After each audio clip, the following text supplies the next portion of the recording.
What is up, guys? Welcome back. So today we are jumping into a review video, and this review is actually going to be on the first issue of Tiny Tina's Wonderlands and the Land of the Giants.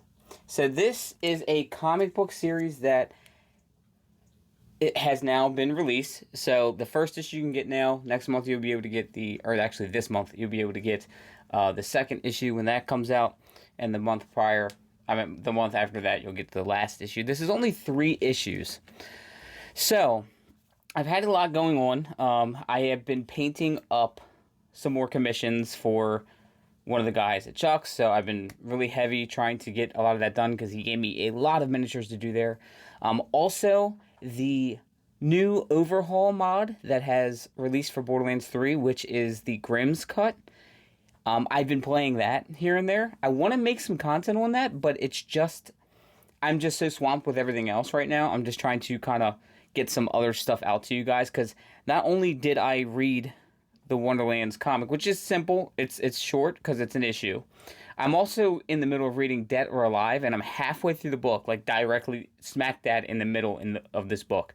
And it's taken me quite some time to read this book because I'm also taking time to paint commissions, and I'm also doing some playing Borderlands 3 Grimm's mod, so it's kind of slowing me down. But Grimm's mod is awesome, and I want to do a video on that because it's a new overhaul. It's kind of like Redux, but Redux adds a lot of new enemies and stuff, but this literally gives you pearlescence and like jewel rarities, and there's like 10 different rarities that's with this mod. Some still have to be added, but they are in, they're going to be added into the actual mod as an update.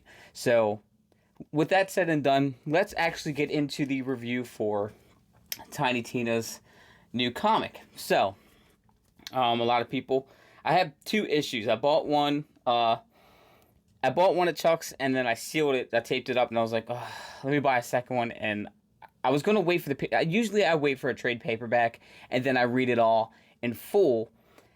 But I decided this time around, let me get another issue to read. And I can do it every month. And then I'll have the whole story out to you guys, or my review on all the issues before the trade paperback comes out. Hopefully it comes out as a hardcover. I would really like that. But this story starts out, basically, Fret and Valentine are back with Tina to play another game of Bunkers and Badasses. So this is like, I'm assuming this is after Wonderlands, but going to be before Wonderlands 2, because we do now know that Wonderlands 2 is going to happen. So they basically say, hey, well, no.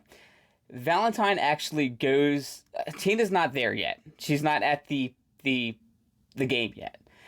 Meanwhile, they don't know where she's at. They are looking for her, and Valentine ends up going upstairs to her bedroom, which is insane. It has really cool stuff sitting around.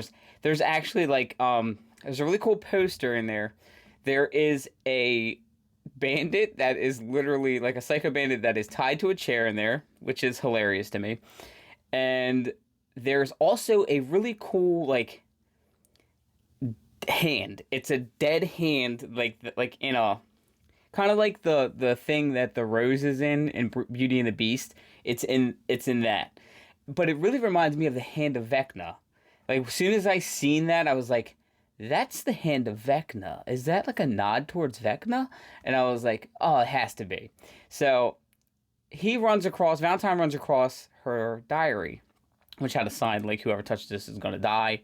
But he reads it anyway, and it gets into the thing where Valentine realizes that she's like the only young kid that is around, around her age, and like she's basically growing up around all these adults in Pandora because, I mean, there's really no kids really barely anywhere, so they kind of feel bad for her. So they get Hammerlock to, well, at first Claptrap's like, hey, I want to play, and everybody's just ignoring them because they just don't want Claptrap playing with them. But Hammerlock ends up coming through, and they go, look, can you just do us a favor and play? Because Tina, you know, this is important to her, and this is something that you should just do. And then she comes in with a bunch of candy and snacks and everything because she went shopping for snacks for the game. So basically, they get Hammerlock to play, and they actually go through different. They go through each character and what their character is. So like somebody's a spell shot, they actually go through each one and their armor and stuff like that, which I thought was really cool. And then they get into the game, and when they get into the game, you're like, they're literally in a land of giants. So like, basically they find Torg, who is a giant. He's a giant sheriff. And it's like a Western theme, which is actually, I mean, we've seen this in Borderlands 3. We've seen a Western theme, but we haven't seen a Western theme in Wonderlands. So we're seeing like some sort of a Western theme here, but they're giants. And Torg basically gives them a mission like, hey, we got some... Well, they go through a bunch of quests before. Like, they show like different frames, and they're just mini quests. And it's different things that they're just getting XP and stuff like that. And it was actually really cute that they did that. But then they go to the main quest, and that's where they meet Torg. So Torg gives them a mission to find Hilly. His name is like Hilly Hilly the Giant or some shit like that. And he's basically, you know, starting a ruckus in the Wonderlands. So they have to go find Hilly. Well, they do find him, but then he gets away. They end up at this like mansion with wyverns everywhere. And then he kind of escapes, and then they find this like journal or this diary, and Valentine's sitting there like, does she know that I went through her diary? Like, what's going on? But then it kind of like stops. It's like, all right, in the next issue you'll find out what happens. So this was very much an introduction.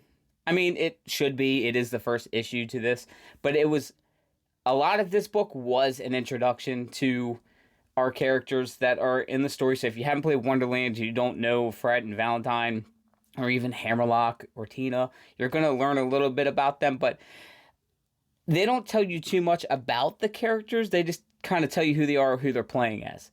You do get a feel of kind of what kind of characters they are. Like, they do nod towards Tina loving her bombs and explosions, but I feel like they also kind of expect you to have at least played Borderlands to understand some of the characters, if that makes sense. So I think that this is going to be a good book. I do like the way that they set it up, because it feels like you're really watching my group play a game. Like, it's really silly and goofy. But yeah, I enjoyed the issue. Some people are like iffy about this, but I enjoyed it. I cannot actually wait for the second issue. Hopefully by that time I'll be done, dead or alive, and I'll be able to get a review out for that book, because I'm actually enjoying that book as well.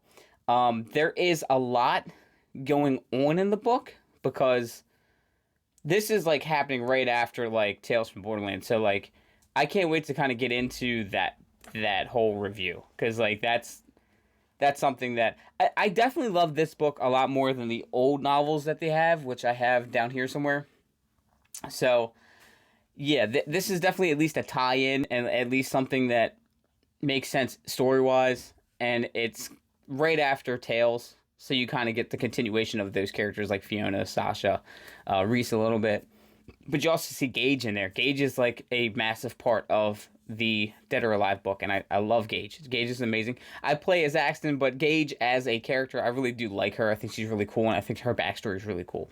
So stay tuned for that book review. I'm still making it. I'm just still reading it at the moment. But as always, thank you guys for checking out today's video. If you are interested in reading the Wonderlands book, comic book, you can find it at your local comic shop, or probably online as well. But yeah, I'm gonna keep buying the issues like this, and then I'll be doing reviews on each issue, and then when I get the actual trade paperback, I'll see what they have in that book, because sometimes they add a little bit of extra stuff. Not so much story, but sometimes they add a little bit of extra stuff, like for artwork and stuff like that. So we'll dive into that when that comes out. But as always, thank you guys for checking out today's video. Remember to leave this video a huge like, subscribe if you haven't already, and I will catch you all in the next one. Bye.